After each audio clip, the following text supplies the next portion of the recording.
Welcome to my soul finding channel. I know it's been a little bit. I have a really fun topic for all of you guys. And it's about soul contracts and patterns of personality and what are we doing here? And you ever ask that question? Are there soul contracts? Is this life just for the sake of it? Or is there something that I'm supposed to be doing? And why am I wondering this? This is something personal to me as well, because I found myself many, many years ago at a young age really wondering like, what is the story here? Why are we here? What is going on? Why do I constantly wonder about what my place is in this planet, and why do I feel like there's more to it? And that's something I've explored and started studying and just kind of going on sort of a little detective journey to seek it out, to seek teachers that would explain this. So, soul contracts, you might have heard of these. The idea that before we got here, before we were born, we kind of mapped out a curriculum of sorts, something that would lay a path for this journey on this planet. And it would include us having all kinds of personality traits. And so I basically started looking into teachers that talked about it. And I know that Carl Jung coined the term archetypes as the collective unconscious, that part of us that we all share this soup of different characteristics that if you're a human, you're going to kind of dabble in, some people more than others. So we're talking like, there's the artist, there's the healer, there's the teacher, the networker, the advocate, you name it, it's out there. And every person is unique in how they have these aspects percolating within themselves. And I even studied the idea that there are survival archetypes, in fact, that kind of keep us grounded on the planet, that we kind of we have to reconcile with, like, the child archetype, meaning like the inner child. When we talk about the inner child, everyone understands that pattern of being and all the variations of the inner child. If we break it down, let's talk about what is it to be on this planet, and why would we even want to feel like we need a soul contract? Why would we need coordinates in order to map out the life that we want? It makes sense. When you meet certain people, when there is a certain resonance, that this isn't the first time you've met, and there's something going on there. And that's, to me, really interesting about soul contracts, because it makes you say to yourself, well, if that's true, and I start to trust my own energy on things, I find myself at this place, this time, meeting these people, going through these experiences, and there is like something that you can hook into, and it feels profound, and you can always tell. I don't know if you do that. I mean, if you think about it, it's sort of like you say to yourself, if I'm a person with sovereignty and I have agency in my life, what do I do with that? What do I do in order to create the life I want? Do I believe, as someone who's here and spiritual, and I know that there is something that I recognize that is greater than myself? If that is true, then how do I find myself moving to what I want, to making the choices that help me to create in the direction I want, or who bring me the relationships I might want, or the job, or the circumstances, the things that you want to experience? These all come through the soul contract. But it also means, I believe, this is my belief after studying this for a long time, that you have your blueprint, you do have a soul contract, and there are certain things that are important, milestones, people that are agreed to as a way to kind of keep us like with the idea of some accomplishment. But I also believe that we're here just for the fun, for the creativity of it, for the ability to just put your hands in the clay and to be a human being. Imagine if you're soul and you are infinite, and there's no ending to you. There's no ending or beginning. To have this experience in this material realm, it's just magnificent to be able to create, because we know that first, I've said this before and I believe this with all my soul, there is always, it's energy first, essence first, then material creation. And so that vibration, that frequency always shows up and you feel it before the actual manifestation in the material, the concrete awareness of it, the sensory awareness of it. And so we go through life with a lot of conditioning. We go through life from the time we're born, basically kind of without as much ability to create because we need caretaking, but that we have a knowledge within ourselves of who we are, what we're here to do, our connection to the all and to all of us. That kind of starts to recede a bit as we get to a point, they call it the age of reason, around 7 or 8, I think, is when really the veil really kind of just closes between the two realms, the one of the unseen and then here in the seen. And so with that, we have to do this thing. We have to remember who we are. And that is the point, I think, of even talking about what a soul contract is. Because if you start to get curious about, I have these interests. I'm really good at certain things. I'm naturally drawn to this type of vocation, or I'm just, I'm an artist at heart from the beginning in my bones. I just always wanted to paint or wanted to create, wanted to make music, wanted to speak, write, a million ways you can be an artist. I think we are all artists in one form or another, because our art is, being an artist is creating, and that's just all there is to it. But there's so many different variations of that. And so if we lose that essence of what we know about ourselves through the different archetypes that live within us, we can get lost. So just break it down. If you think about it, if you come in, I'm going to give an example, just a random one. If you were someone that came in knowing I'm someone that is I might just have a little bit of a rough start. Maybe my family has some, like they all do in one form or another, has a little dysfunction, makes me kind of just push down some of the things that won't be accepted about myself. And then I'm going to come back to myself. I'm going to figure it out, and then I'm going to come out stronger and maybe give that experience and that wisdom to others so that perhaps they can find themselves as well. It would make sense that, in a world where we are conditioned to be appropriate to societal norms or to what our family expects, or to try to please others, because in your family, the way you're going to get fed and the way you're going to have safety and security and survival is that you're going to follow the rules. Well, sometimes following those rules makes you forget who you are. Maybe it's like, oh, we don't allow the idea that you want to, maybe, again, to go back to the artist, be an artist, because in our family, we really, we need you to work the family business, or we need you to do better than that even and go off and be a lawyer, because, we feel like that's something that you should be doing, or you should go to college, even if you feel in your bones you don't really want to go to college, or there's so many directions, and it starts young. So it really is the journey of the soul to turn back to yourself, to the space within, to the quiet voice that gets louder and louder if you don't listen to it, to uncover what has been going on all this time.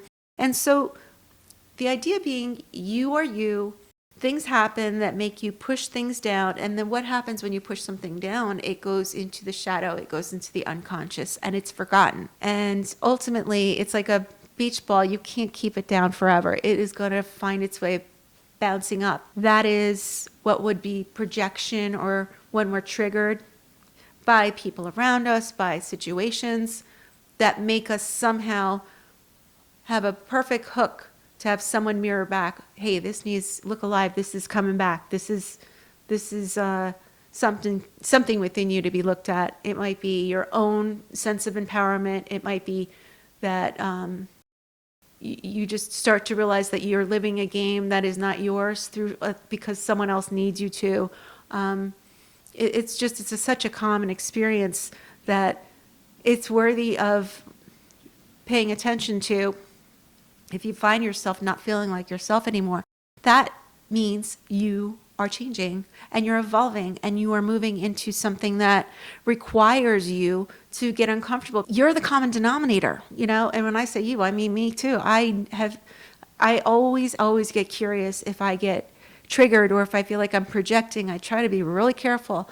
And there was a time where I wasn't. I was just kind of thinking it was like, you get bounced around in life. And sure, you can get bounced around, but it doesn't mean that you aren't the common denominator and that you aren't in that vibrational frequency that is bringing it to you in order to heal it, integrate it, honor it, and move on if you're tired of a same old story. Once you start to really discover yourself, and I say that's just through meditation, that's through just asking yourself simple questions. I remember doing this years ago. What is even my favorite color anymore? What do I want? What do I enjoy? What are the things that are not just the business as usual within me, like that I do because I'm supposed to just kind of keep on keeping on and not paying attention to who am I. That's when you're starting to remember where you're called to being, your remembrance of self. To give my own life's example, like for me, from a very young age, always want to be a teacher. I felt very much a teacher, always trying to understand what was happening, a student of the situation or whatever it was, or in other people's lives, and being able to offer up some sort of understanding and guidance and to move out of it or to move into a better place within it.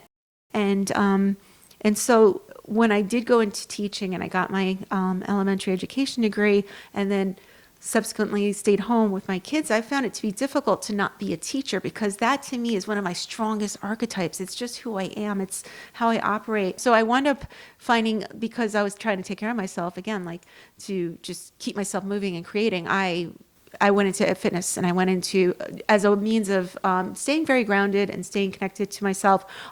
But then I start helping other people in that way too. So I'm back in the classroom. Actually, I'm back and I'm working. Funny enough, again, you can't plan this stuff apparently in your soul contract. I used to teach ELA and I loved language arts and writing and grammar, all that. And I ended up going back and helping with math intervention in 5th and 6th grade. And it's been amazing. So I feel so very grateful to be in that zone. So I'd like you to think about that in yourself. What is something that from the first of you, the first remembrances, and that something, even if you don't know it about yourself when you're younger, but that as you got older, you just hold to and it's within you. It is who you are. It's how you offer service to yourself and life and connection to others.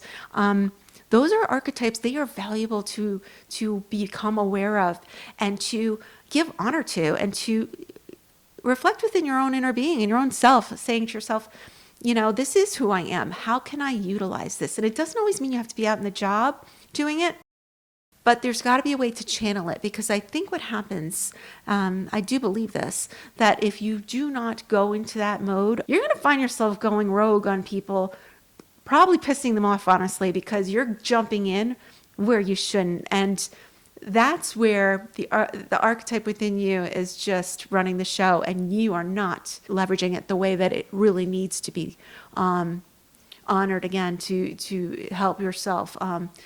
Connection to self first, and then others, and spirit being what runs through all of it. So I've been really following over the last several years this also idea of the frequency of things. What is it that we draw into ourselves along the path of our soul's contract? What are we doing to activate these connections with the people and the experiences that we have? We are brilliant creators. We are co-creating life with spirit every single minute, every second, every day of our lives. And if you don't realize it and you just kind of think you're, again, a ping pong ball being bounced around, you got a little bit of a rude awakening, because you're going to start to see, again, those patterns that maybe you don't like. You don't like something, change it. Try something new. I am someone that I'm a lead follow or get out of the way kind of person, meaning like if I feel like I can collaborate and that works and that helps me get to where I need to be as I move forward in my own evolution of myself, great. If I need to lead the charge, I'm going to lead the charge. If it's not working for me, I get out of the way. You got to do this in life. It's just, to me, it's like kind of the best prescription I've ever learned about. And my husband was someone that kind of told me that a few years ago, which I loved, because it makes sense, right? It makes sense in our sovereignty of self and in our own paths. It's not easy. There are days where you just kind of wonder, what the heck was I thinking when we talk about the idea of coming down, having a little soul contract life, and then just kind of seeing what we did with it and going back to some blissful place after we move on. I will say the joy is in the journey. It is in the journey. And so there's a little bit of a dichotomy that I've come with and kind of find reconciliation with, is that we're not just here to do something and to serve and to, make sure that we're making the world a better place. The reason the world becomes a better place is because we are honoring ourselves, that we are here looking around being like, I matter. I have worth, intrinsic worth. I don't have to do anything to earn it, to show anybody that I have it. I'm just amazing. Everyone here is amazing. And we're here having fun. We're here experiencing things and you don't know what you want until you have what you don't want. And that's contrast, right? So things can get really squirrely at times and weird and hard and difficult and painful.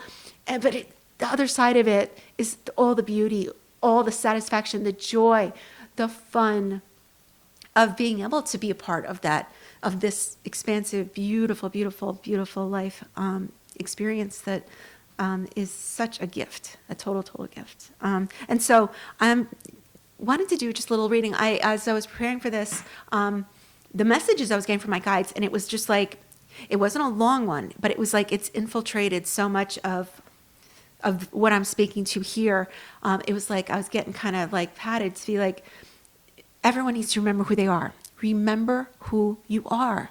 And if you don't, get curious, start looking, start asking yourself questions. What do I like? What do I want? Am I just doing this because, whatever it is, because I need to, because I have to? And even if I am, what do I love about this experience that I am in, that I have so much opportunity to shift and mold and change to create what I want?